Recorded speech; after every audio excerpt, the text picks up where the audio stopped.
صلاة الله سلام الله على طه رسول الله. صلاة الله سلام الله على ياسين حبيب الله. صلاة الله سلام الله على ياسين حبيب الله.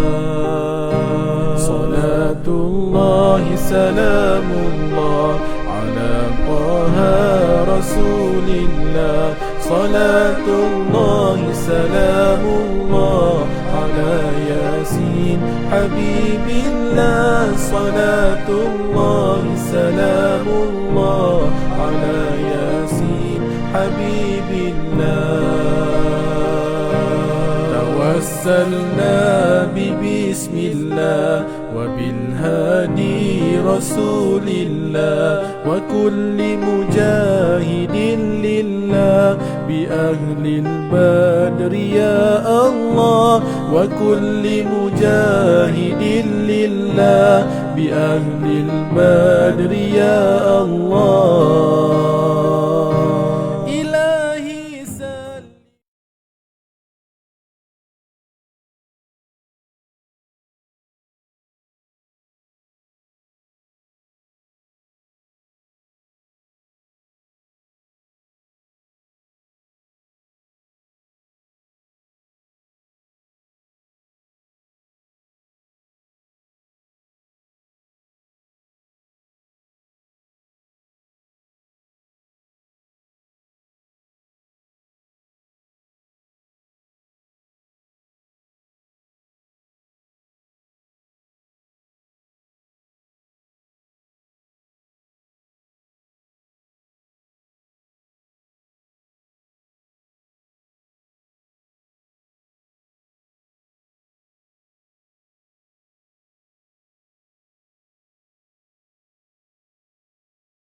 Tuan Imam dan juga Mustio Majlis, Tuan Mufti dan juga pengelola majlis ini, tuan-tuan dan puan-puan rahimakumullah. Pertama-tama kita memanjatkan kesyukuran kehadrat Allah Subhanahu wa taala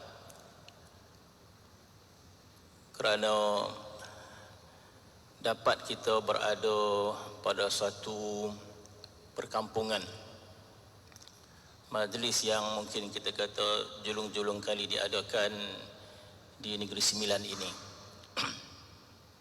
Selama 3 hari ini kita dihidangkan dan kita diberikan pelbagai ilmu dan juga kepahaman, khususnya tentang tasawuf dan juga perkara-perkara yang berkaitan dengannya. Mudah-mudahan Allah Subhanahu wa taala memberikan kita ilmu dan kefahaman dan manfaatnya, dan Allah Subhanahu wa taala memberikan kita keikhlasan menambahkan ilmu kita insya-Allah. Jadi pada kesempatan yang amat sedikit ini kita berbicara tentang satu tajuk yang agak besar untuk kita perkatakan dalam tempoh yang sedikit ini, tetapi insya-Allah saya cuba ringkaskan perbahasan yang agak besar ini, yaitu tajuk kehidupan para aulia di alam barzakh. Jadi sebelum kita berbicara yang lebih dalam tentang kehidupan para aulia di alam barzakh,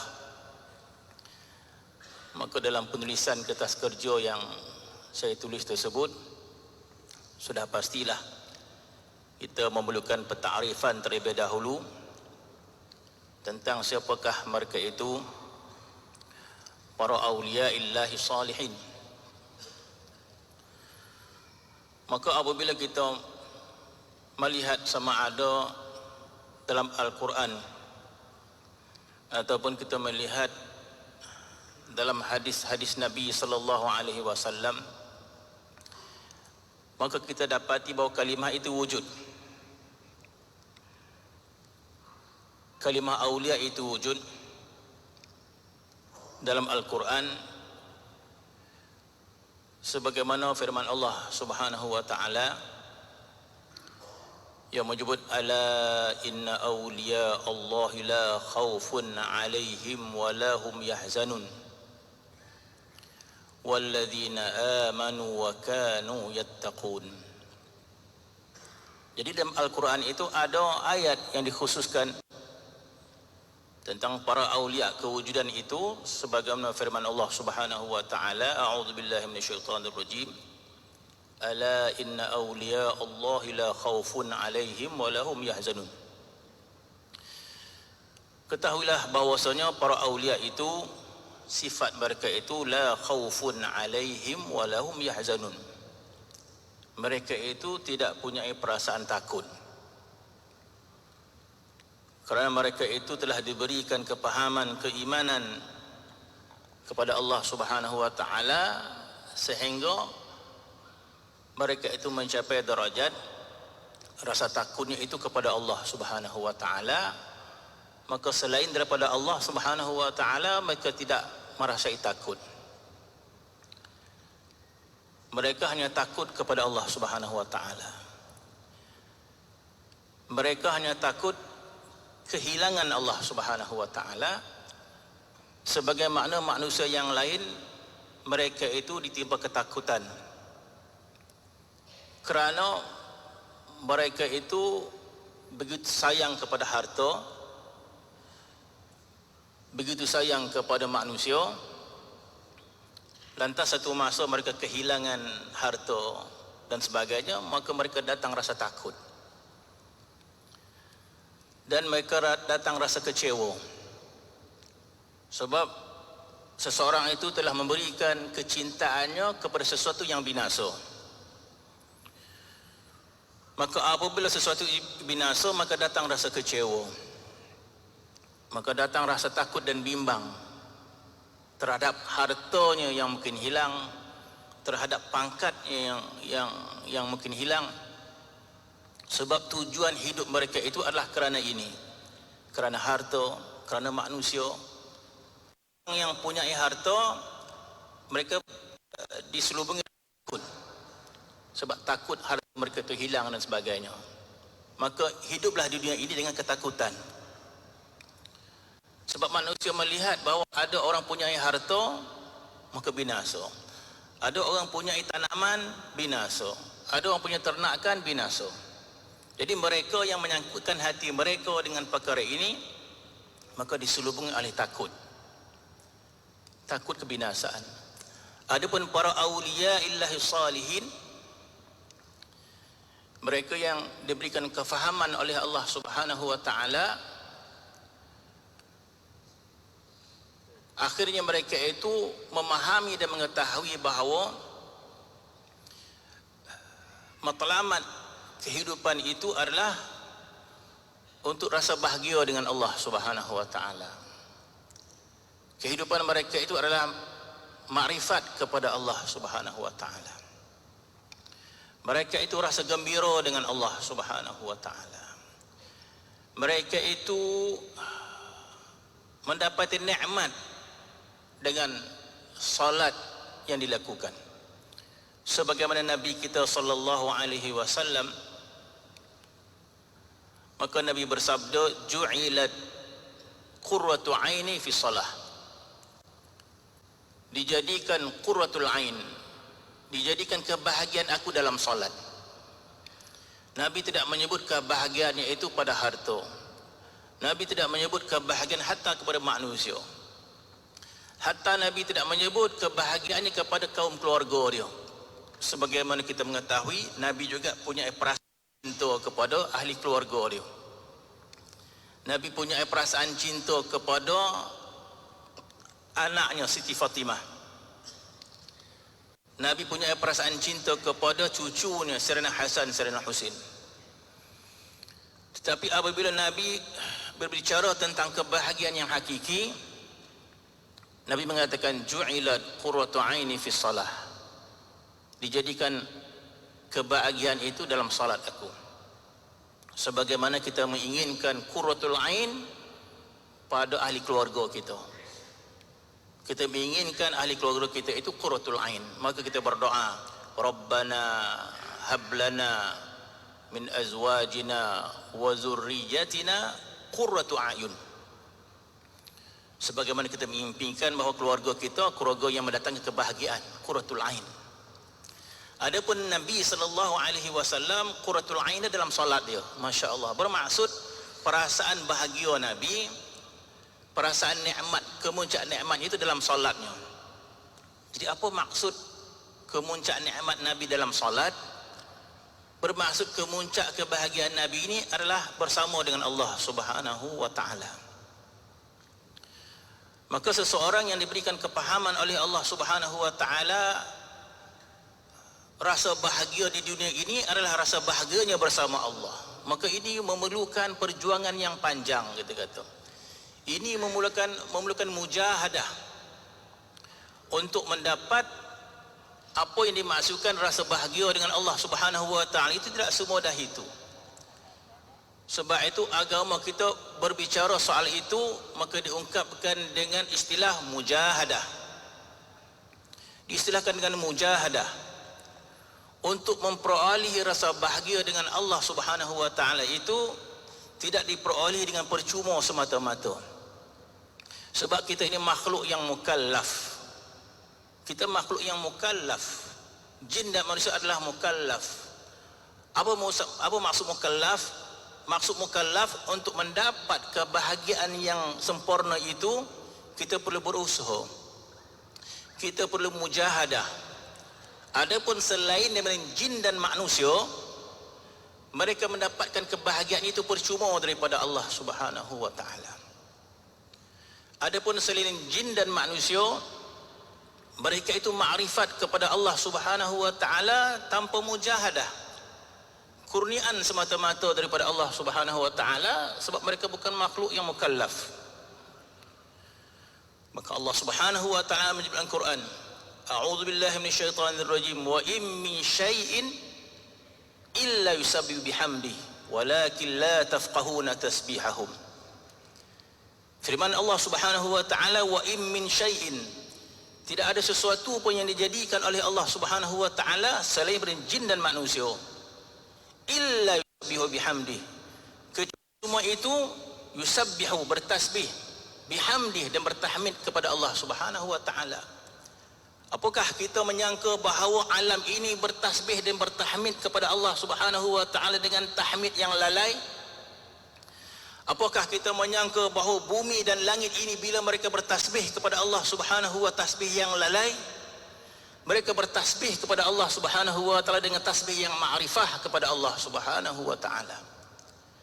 Nabi sallallahu alaihi wasallam ketika mana berbicara dengan bapa saudara Abbas, maka Sayyidina Abbas mengatakan, ya Rasulullah, aku telah mengetahui bahawa engkau itu Rasul, engkau itu Nabi semenjak engkau berada dalam buayan lagi. Engkau ketika itu bermain-main dengan bulan, maka engkau menunjukkan jarimu ke kanan, maka bulan bergerak ke kanan. Engkau tunjukkan jarimu ke kiri, maka bulan bergerak ke kiri. Alam ini ingin menghiburkan Nabi sallallahu alaihi wasallam. Maka kata Nabi sallallahu alaihi wasallam, wahai bapa saudara aku, sesungguhnya aku mengetahui betapa gementarnya bulan ketika sujud ke hadrat Allah Subhanahu wa taala. Sesungguhnya aku mengetahui betapa rasa gementarnya bulan ketika mau sujud di hadapan Allah Subhanahu wa taala. Bermaksud alam ini mereka bertahmid, mereka bertasbih dengan merasai keagungan Allah Subhanahu wa taala. Alam ini kepada Allah Subhanahu wa taala dengan penuh penghayatan keagungan kepada Allah Subhanahu wa taala. Di antara alam yang diberikan makrifat yang agak sempurna, yang lebih sempurna berbanding alam yang lain, yaitu arasy Allah Subhanahu wa taala. Disebut dalam kitab ketika mana Nabi SAW Isra dan Mi'raj. Ketika mana Nabi Isra, maka dikatakan bila sampai kepada Arash, maka Nabi berdialog dengan Arash dengan lisanul hal, dengan dialog hal nama dia. Seolah keadaan itu berdialog dengan Arash. Maka Nabi bertanya kepada Arash, wahai Arash, apakah habuan kamu daripada rahmat yang ada pada aku? Sebagaimana kita mengetahui bahawa Nabi kita sallallahu alaihi wasallam adalah rahmat. Sebagaimana kita mengetahui bahawa Nabi kita sallallahu alaihi wasallam menyebarkan rahmatnya kepada seluruh alam. Sebagaimana firman Allah, wa ma arsalnaka illa rahmatan lil alamin. Maka Nabi bertanya kepada Arash, apakah rahmat yang kau dapat daripada aku wahai Arash? Maka Arash mengatakan kepada Nabi SAW, ya Rasulullah, ketika mana Allah Subhanahu wa ta'ala menulis kalimah la ilaha illallah, maka ketika itu aku tidak mampu menanggung kebesaran kalimah itu. Bermaksud betapa ma'rifatnya Arash kepada Allah Subhanahu wa ta'ala, merasai keagungan Allah Subhanahu wa ta'ala, merasai kebesaran Allah Subhanahu wa ta'ala.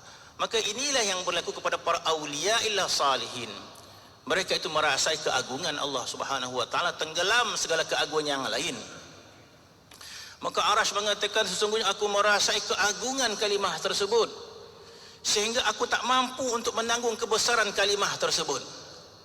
Maka apabila ditulis kalimah Muhammadur Rasulullah, maka aku menjadi tenang. Sebab itu para ulama menyebut, bila kita berzikir, maka berzikir ini mendatangkan kepanasan dan sebagainya.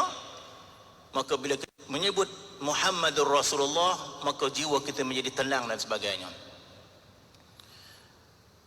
Maka bermaksud bahawa alam ini makrifat kepada Allah Subhanahu wa ta'ala.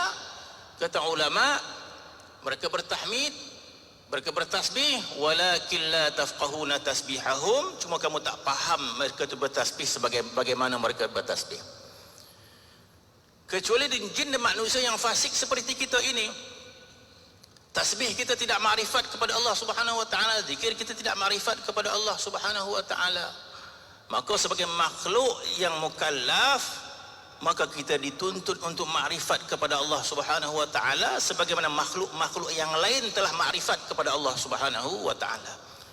Jadi bila kita menuju ke darajat makrifat pada Allah Subhanahu wa ta'ala, bukanlah darajat yang asing, itu darajat yang sama seperti makhluk-makhluk yang lain yang makrifat kepada Allah Subhanahu wa ta'ala. Maka apabila seseorang itu mendapat makna kehidupan, yang mana kehidupan ini tujuan adalah makrifat kepada Allah Subhanahu wa ta'ala, sebagaimana yang disebut dalam Al-Quran, wa ma khalaqtul jinna wal insa illa liya'budun. Tidak aku jadikan jin dan manusia kecuali untuk ibadat.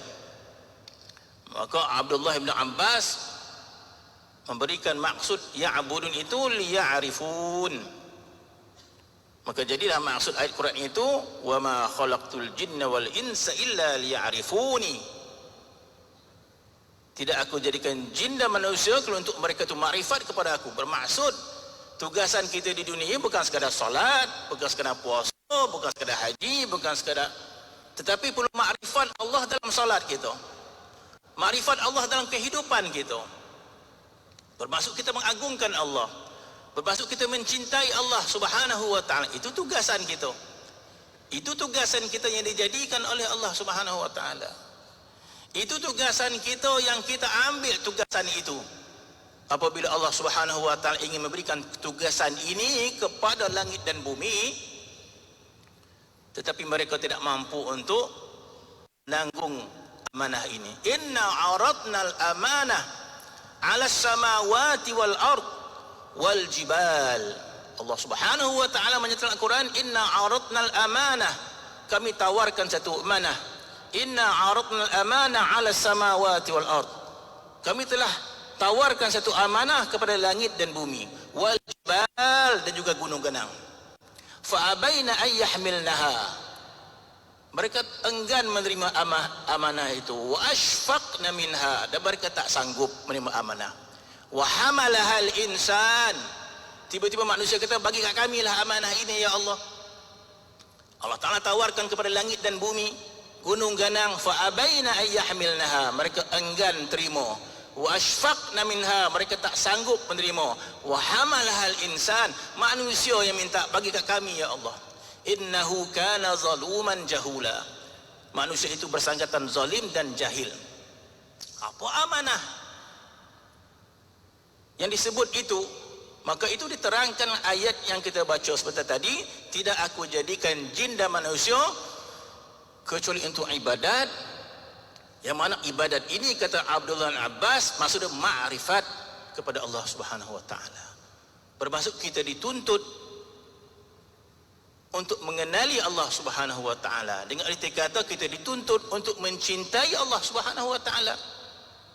Bukankah jelas dalam syariat kita agar kita mencintai Allah melebihi segala-galanya? Maka sudah pasti sekiranya seseorang itu mencapai derajat mencintai Allah melebihi segala-galanya, maka dia adalah ahli ma'rifat.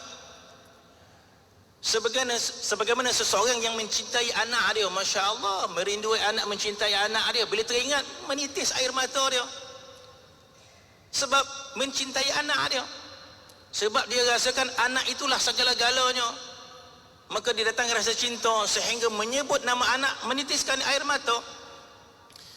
Begitulah seseorang yang diberikan kecintaan kepada Allah Subhanahu wa taala melebihi segala-galanya, maka bermaksud hatinya telah makrifat kepada hakikat yang sebenar, yaitu Allah Subhanahu wa taala. Lantas Allah Subhanahu wa taala berikan dia petanda dia ketika mana menyebut nama Allah Subhanahu wa taala mengalir air mata dia kerana cinta dan kerinduan. Maka hati yang dimakrifat kepada Allah Subhanahu wa taala, rasa cinta kepada Allah Subhanahu wa taala. Tidak mungkin seseorang mengalirkan air mata ketika menyebut kalimah Allah kecuali dalam hati yang diberikan rasa cinta, rasa rindu dan sebagainya. Sebab itu Allah Subhanahu wa taala memuliakan orang sebegini. Sekiranya menyebut nama Allah itu mendatangkan rasa rindu sehingga mengalirkan air mata, sehingga Allah Ta'ala muliakan di akhirat nanti, dinaungi oleh Allah Subhanahu wa taala, sab'atun yuzilluhumullah yauma la zilla illa zilluh. 7 golongan yang Allah Ta'ala naungi di akhirat nanti, tidak ada naungan kecuali naungan Allah Subhanahu wa taala. Salah satu dari 7 itu, rajulun zakarallah khalian fafadat ainah. Salah satu dari 7 itu, rajulun zakarallah, seorang lelaki. Kata ulama, dalam hadis sebut lelaki termasuk perempuan, dalam Quran sebut lelaki termasuk perempuan. Maka hadis menyebut rajulun zakarallah khalian, seorang lelaki atau seorang perempuan zakarallah khalian, menyebut nama Allah ketika sendiri. Sebab nilai ikhlas kita kepada Allah ketika bersendirian, itu nilai kita di sisi Allah Subhanahu wa taala. Ketika di hadapan orang mungkin tak tahu keikhlasan kita. Nah, tahu kita ikhlas atau tidak dengan Allah Subhanahu wa taala ketika sendirian. Tiba-tiba ketika bersendirian itu kita menyebut nama Allah, fafadat ainah, mengalir air mata kita. Itu tanda rasa cinta kita kepada Allah Subhanahu wa taala. Itu satu tanda makrifat kita kepada Allah Subhanahu wa taala. Maka sudah pastilah kita mengatakan bahawa yang dinamakan para awliya illah salihin, kita tidak berbicara tentang karamah, kita tidak bicara tentang kasyaf dan sebagainya, tapi kita berbicara tentang bagaimanakah keadaan diri para awliya illah salihin. Sudah pastilah keadaan mereka itu orang yang sangat mencintai Allah Subhanahu wa taala, dan dia berasa bahagia dengan kecintaannya kepada Allah Subhanahu wa taala. Lantas inilah yang dimaksudkan dalam Al-Quran sebagai syurga. Allah Subhanahu wa taala menyebut Al-Quran, waliman khafa maqama rabbih jannatan. Waliman khafa maqama rabbih jannatan. Barang siapa takut kepada Allah, Tuhan beri 2 syurga. Ulama tafsir menyebut, yang pertama kata di akhirat nanti orang dapat 1 syurga, dia dapat 2 syurga. Pendapat yang kedua mengatakan yang dimasukkan 2 syurga, 1 syurga di akhirat, 1 syurga di dunia. Syurga di dunia adalah jannatul ajilah, yang segera. syurga di akhirat jannatul ajilah, ataupun di dunia ini disebut jannatul ma'arif, adapun di akhirat jannatul zakharif. Apakah syurga yang didapat di dunia ini yang dimaksudkan dalam ayat Al-Quran tersebut? Waliman khafa maqama rabbih jannatan, barang siapa sampai makam takut kepada Allah diberikan 2 syurga. Maka ulama kata syurga di dunia ini adalah syurga ma'rifah. Maka disebut sebagai ma'rifah itu sebagai jannah, sebagai syurga. Ma'rifatullah itu disebut sebagai syurga. Ibrahim bin Adam apabila dia meninggalkan kerajaan istananya, meninggalkan kemewahan istananya, maka dia akhirnya hidup merempat, sehingga dalam kitab menyebut sehingga satu tahap ketika nak makan termasuk minta sedekah. Maka ketika mana seseorang bertemu dengan Ibrahim Adham, maka dia bertanya dalam keadaannya yang sebegitu rupa, maka dia bertanya, wahai Ibrahim Adham, apakah engkau bersedih dengan keadaan engkau sekarang ini? Maka kata Ibrahim Adham, sekiranya raja-raja itu yang selalu menakluk negeri-negeri kerana negeri itu ada emas, perak dan sebagainya, maka raja-raja di dunia sanggup menakluk negeri, sanggup memerangi negeri tersebut, sebab dalam negeri itu ada benda yang sangat bernilai, ada emas, ada perak dan sebagainya. Maka raja-raja sanggup memerangi sebuah negeri kerana negeri itu terdapat benda yang sangat bernilai.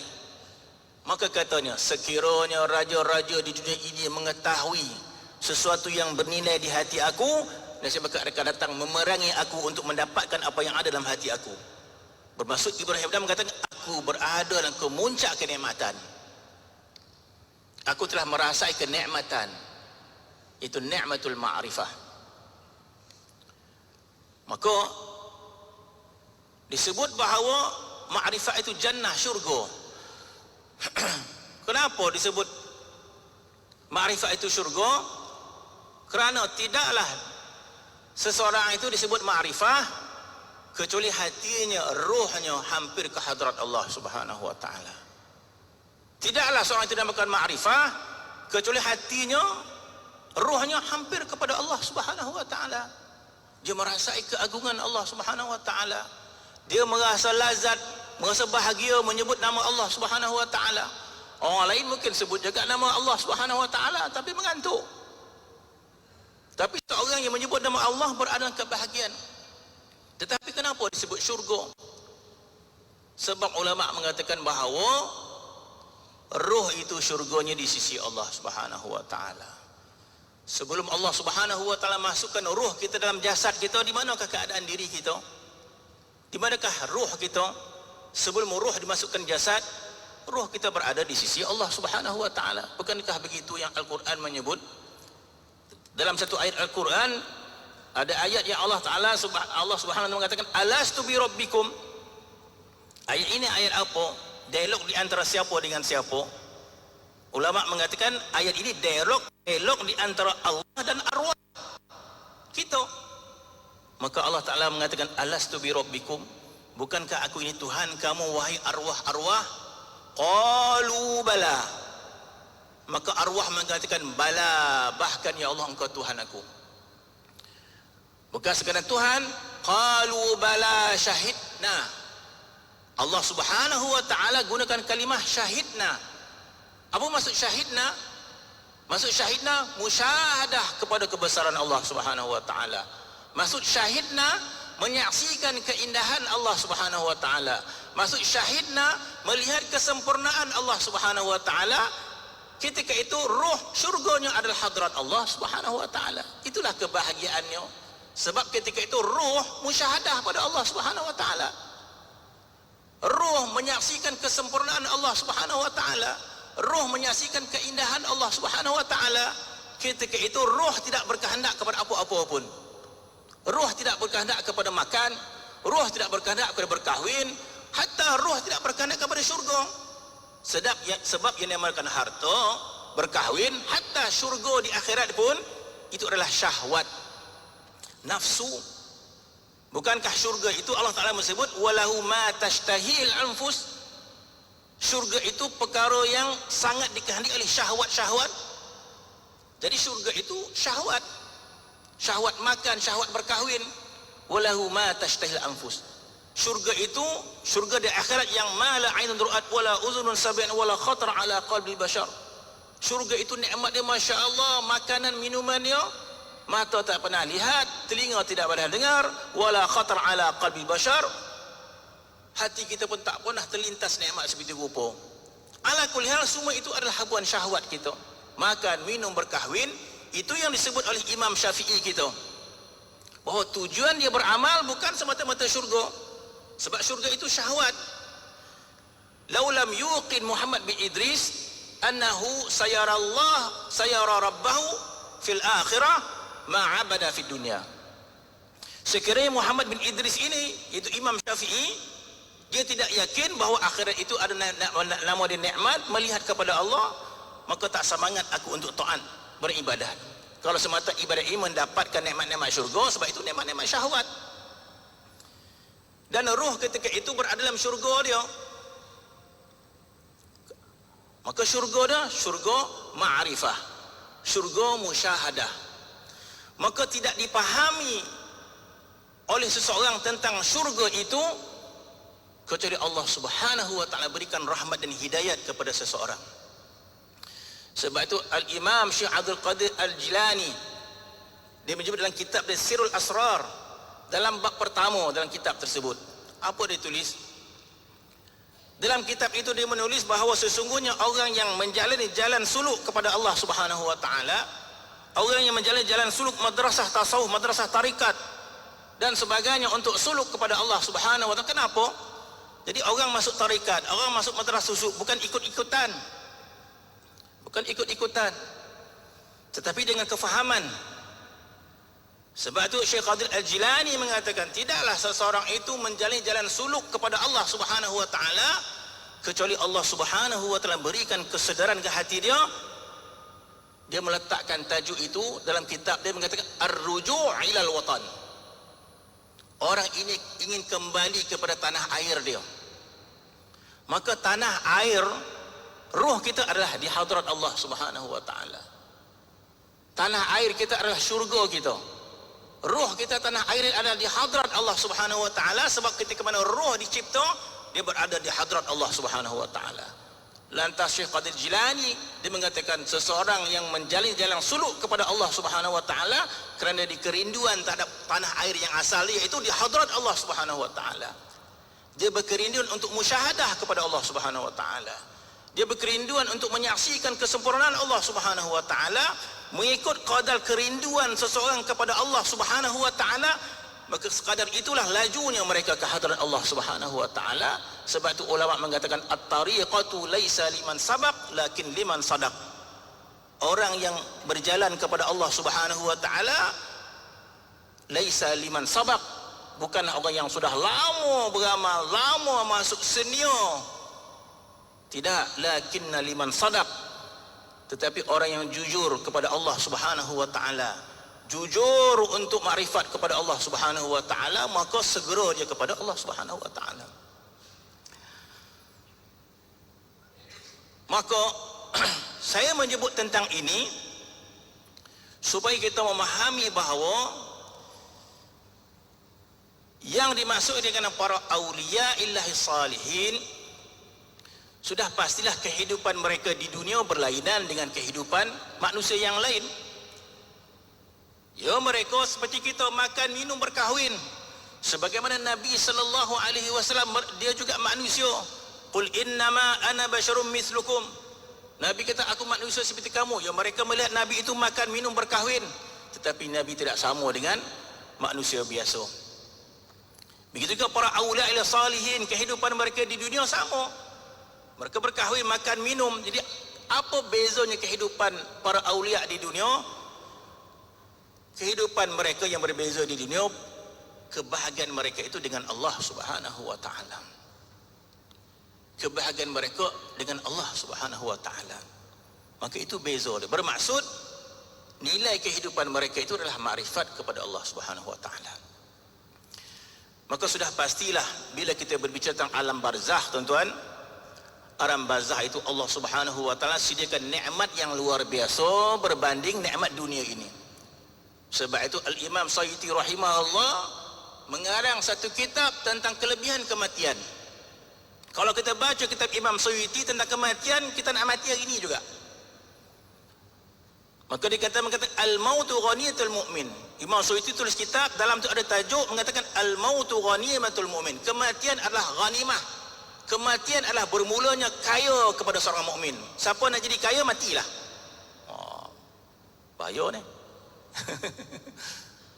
Kenapa begitu ya? Sebab dalam alam barzah itu nikmat yang melebihi nikmat dunia.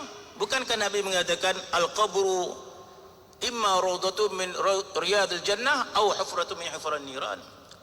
Kubur itu sama ada menjadi taman syurga atau sejenis lubang api neraka.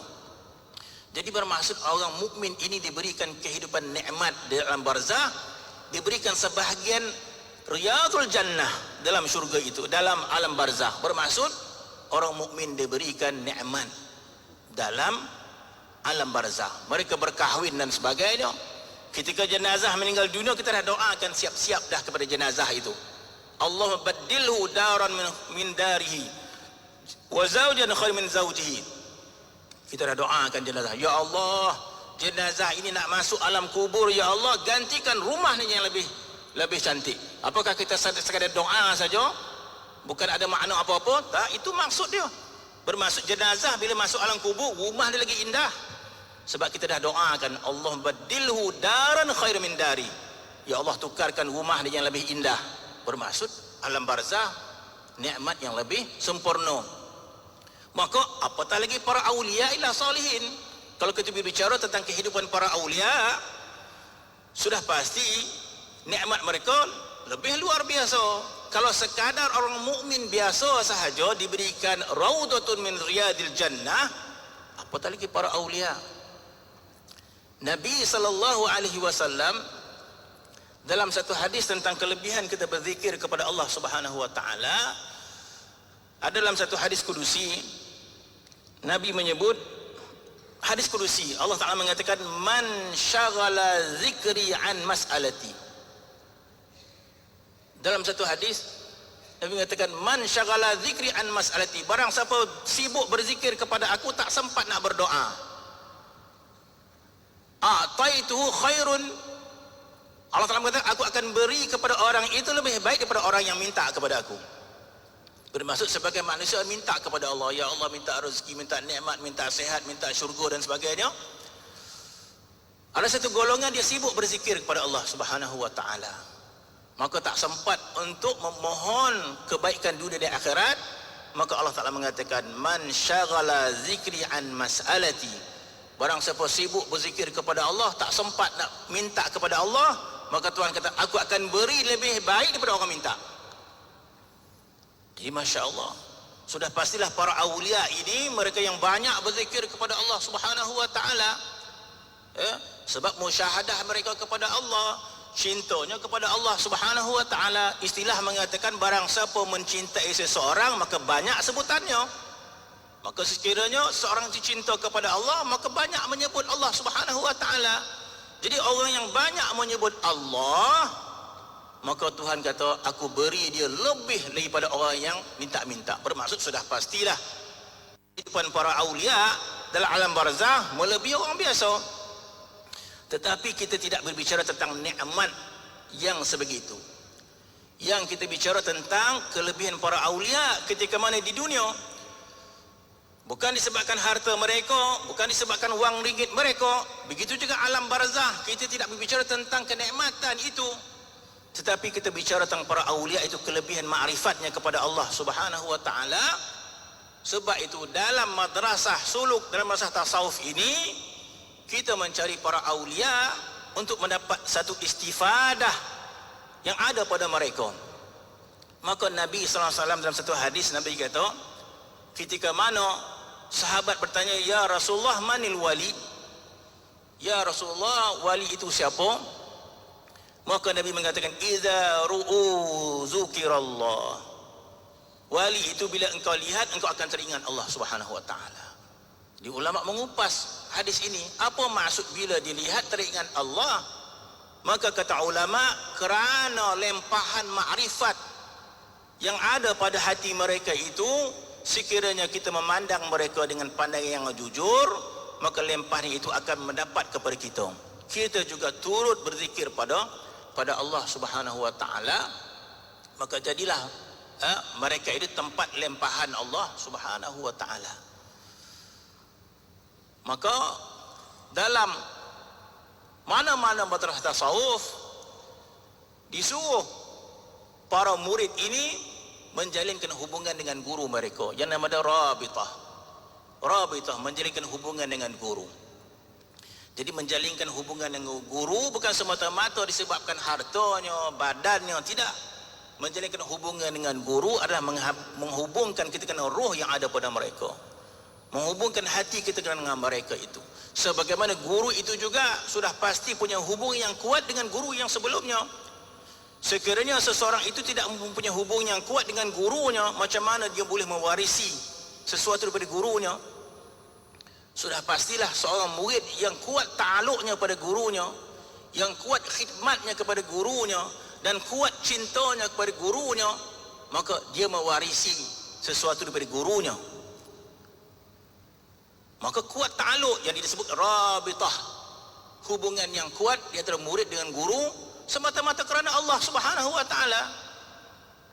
Maka guru itu juga punya ikatan yang kuat dengan guru yang sebelumnya, sehinggalah bersambung silsilah tersebut sampai kepada Rasulullah sallallahu alaihi wasallam.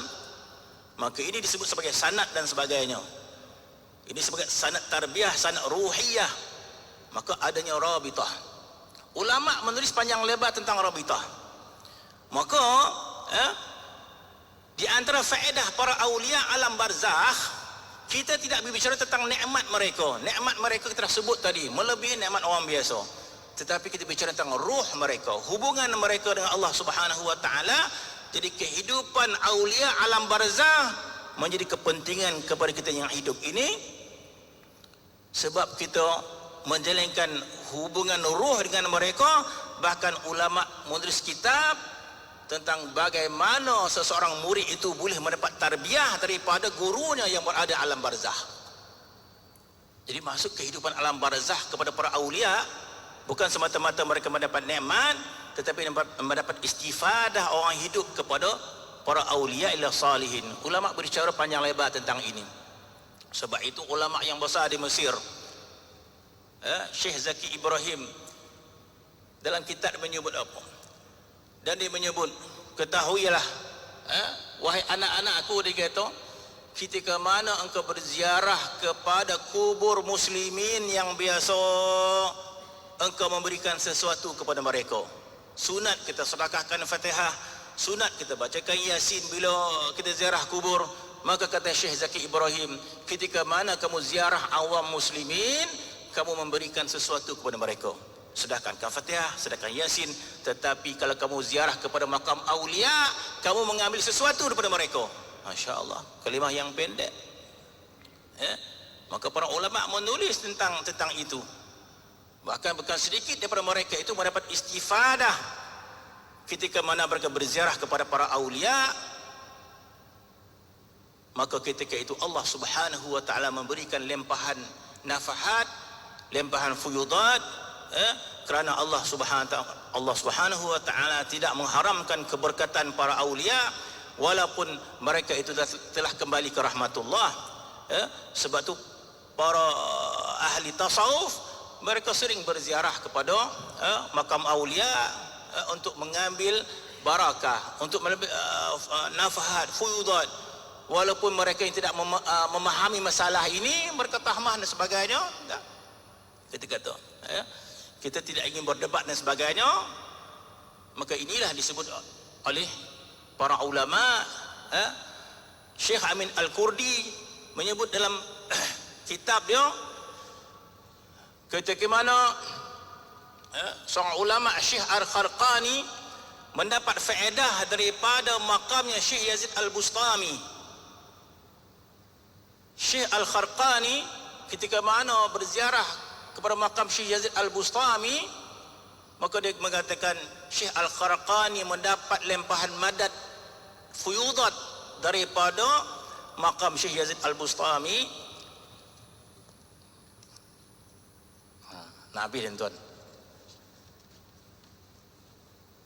Maka kata Syekh Amal Kurdi, sesuatu ini ma'ruf, maka ulama menulis tentang keharusannya, kemudian dita'liq oleh Syekh Amal Kurdi dalam kitab dia dengan syarat seorang murid itu bersih hatinya daripada ta'alluq duniawi, dan seorang murid itu jujur hatinya untuk mendapat makrifat kepada Allah Subhanahu wa taala. Maka ketika berziarah ke makam para aulia, yang mana kita dah sebut tadi sudah, pastilah para aulia itu adalah orang yang sempurna cintanya kepada Allah Subhanahu wa taala. Para aulia itu adalah sempurna makrifatnya kepada Allah Subhanahu wa taala, sehingga Nabi mengatakan bahawa sekiranya engkau lihat, engkau akan ingat Allah Subhanahu wa taala. Dan lihat yang paling sempurna adalah lihat dengan mata basirah kita. Kita tidak melihat para aulia itu dengan mata basar kita, tetapi kita melihat para aulia dengan mata basirah kita. Begitu juga apabila kita berziarah kepada makam-makam para aulia, maka kita melihat daripada mata basirah kita kepada mereka. Maka kata Syekh Amil Kurdi, maka apabila kita ziarah kepada makam-makam para aulia, kita akan mendapat istifadah daripada para aulia yang ada pada makam tersebut, dan dia tidak terkeluar daripada syariat yang disyariatkan oleh Nabi sallallahu alaihi wasallam. Sabda Nabi sallallahu alaihi wasallam, inni qad nahaitu an ziyaratul qubur. Nabi kata, dulu aku larang kamu ziarah kubur pada awal-awal Islam. Ala fazuruha, Nabi kata, ketahuilah, ziarahlah. Maka ada syariat yang telah pun disebut oleh Nabi sallallahu bahawa berziarah kepada keseluruhan kubur muslimin, yang sebagaimana disyarahkan oleh Syekh Zaki Ibrahim yang kita sebut tadi. Bila kita ziarah kepada kubur muslimin yang awam, kita berikan mereka sesuatu, kita hadiahkan Fatihah, kita hadiahkan Yasin dan sebagainya. Dan apabila kita ziarah kepada makam para aulia, kita mendapat istifadah daripada makrifat mereka kepada Allah Subhanahu wa taala. Maka ulama mengatakan para aulia itu bila kembali ke rahmatullah, maka kedudukan mereka itu lebih mulia lagi, lebih suci di sisi Allah Subhanahu wa taala. Jadi masya-Allah kita kata, bagi Allah Subhanahu wa taala yang berikan kita kefahaman, yang berikan kita yakinan, maka sering kita berziarah kepada makam orang yang saleh, makam para ulama, makam para aulia, kerana kehidupan mereka dalam alam barzakh itu adalah kehidupan yang tidak sama dengan kehidupan yang lain, sebagaimana kehidupan mereka di dunia tidak sama. Kehidupan mereka di dunia adalah kehidupan yang mencintai Allah Subhanahu wa taala, kehidupan mereka di dunia kehidupan yang mencintai Rasulullah sallallahu alaihi wasallam. Maka ketika hidup, kita belajar daripada mereka untuk mendapat sesuatu, apakah maksud ma'rifat, apakah maksud mahabbah.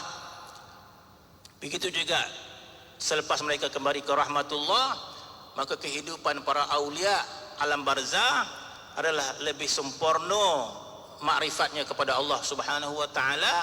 Maka bagi orang yang berziarah ke makam-makam orang yang saleh, maka kita mendapat barakah, kita mendapat lempahan sesuatu mereka.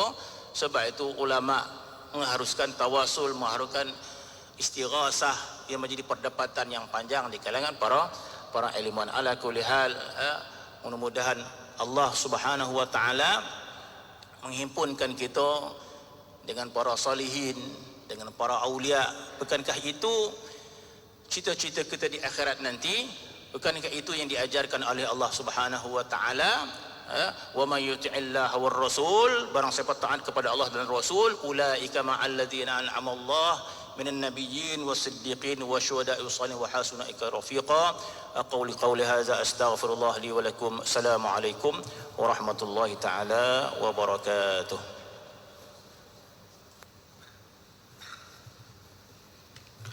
Waalaikumsalam warahmatullahi taala wabarakatuh. Terima kasih Pak Majlis mengucapkan kepada Al-Fadhil Syekh Haji Muhammad Nasir bin Hadi Osman atas kuliah yang disampaikan sebentar tadi yang membicarakan tentang kehidupan para aulia di alam barzakh.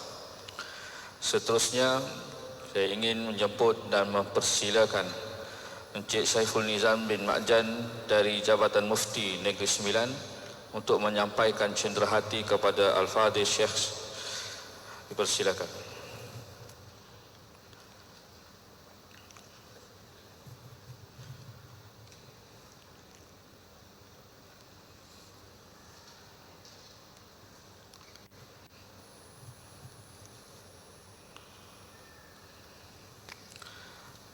Alhamdulillah, terima kasih kepada Encik Saiful Nizam atas cenderahati yang disampaikan, dan sekali lagi pihak majlis mengucapkan terima kasih kepada Syekh Haji Muhammad Nasir bin Haji Osman. Hadirin hadirat yang dirahmati Allah sekalian, insya-Allah ada sedikit pengumuman. Yang pertama, bicara sufi ke-12 akan bermula jam 9 pagi nanti bersama dengan Al-Fadhil Tuan Guru Baba Haji Ghazali bin Ahmad Al-Fatani yang akan membicarakan tentang bicara sufi yang bertajuk Kenapa Akhirnya Saya Bertarekah. InsyaAllah kita akan bersama dengan Tuan Guru. Dan yang kedua, pesanan daripada pihak pengurusan masjid Seri Sendayan, iaitu mohon hadirin hadirat yang hadir agar tidak membawa makanan dan minuman ke dalam ruangan masjid kerana berlaku tumpahan makanan dan minuman, dan kita harapkan dapat kita jagalah sama-sama tempat kita ini agar kebersihannya itu terpelihara, terjaga, dan kita dapat berjalan dengan baik program kita sepanjang hari ini, insya-Allah. Jadi itu sahaja daripada pihak majlis pada pagi ini.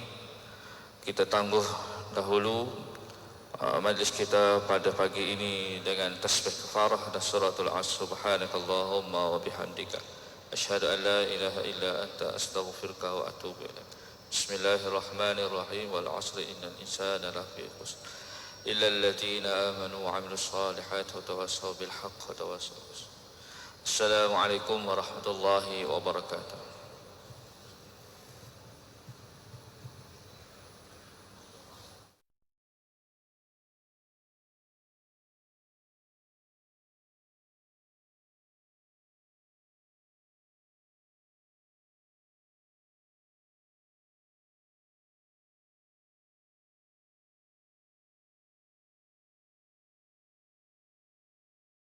Allah.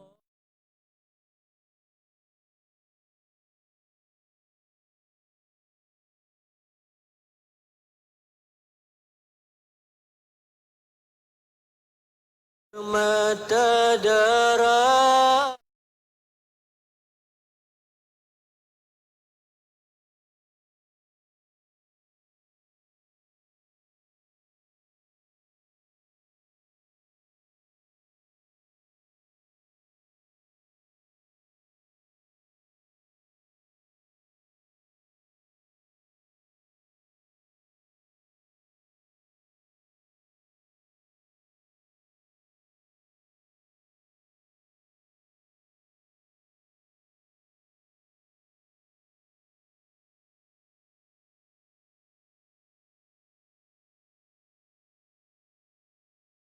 ingin berqasidah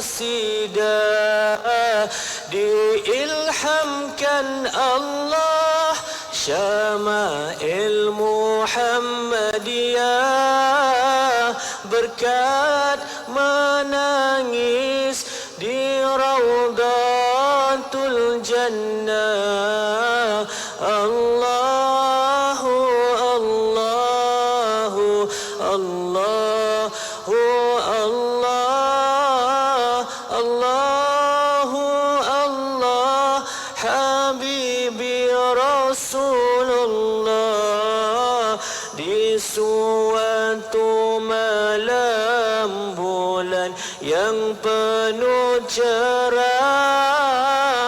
Baginda mengenakan pakaian serba merah, lalu bersumpah Jabir bin Samurah, jika dibezakan